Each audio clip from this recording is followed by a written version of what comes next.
Бисмилля, альхамдулилля. Доброе утро, дорогие братья и сестры. Сегодня мы расскажем вам о значении милостыни в исламе. Аллах Всевышний сказал в Коране, что означает: те, которые расходовали свое имущество ради Аллаха и при этом не упрекали никого, те будут вознаграждены на том свете, где они не будут испытывать страх и огорчение.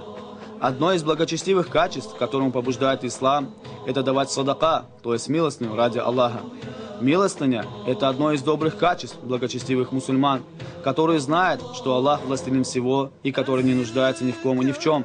Кто делает благое деяние искренне ради Аллаха, тому воздастся на том свете.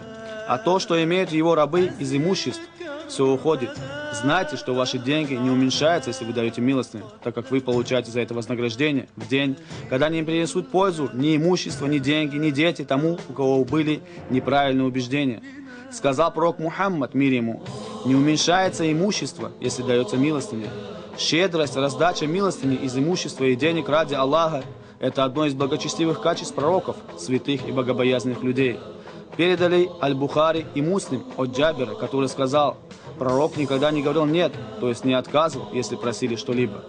Также сказано об Абу Бакре ас-Сиддик, что он один из первых откликнулся на призыв пророка раздавать милостыню и принес свое имущество, положив его возле пророка Мухаммада, мир ему.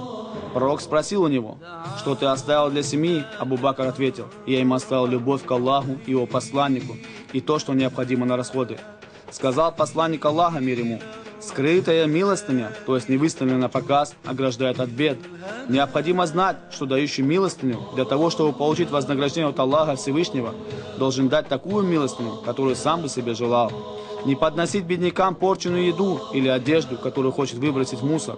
Из условий принятия милостыни Аллахом является то, что должно быть намерено ради Аллаха, а не для того, чтобы получить похвалу.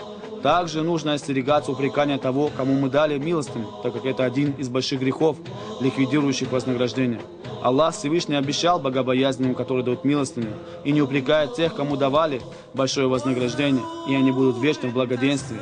Вспоминайте слова пророка Мухаммада, мир ему, когда он обращался к Билялю аль-Хабаши: «Биляль, расходуй ради Аллаха и не бойся бедности, Аллах даст тебе взамен».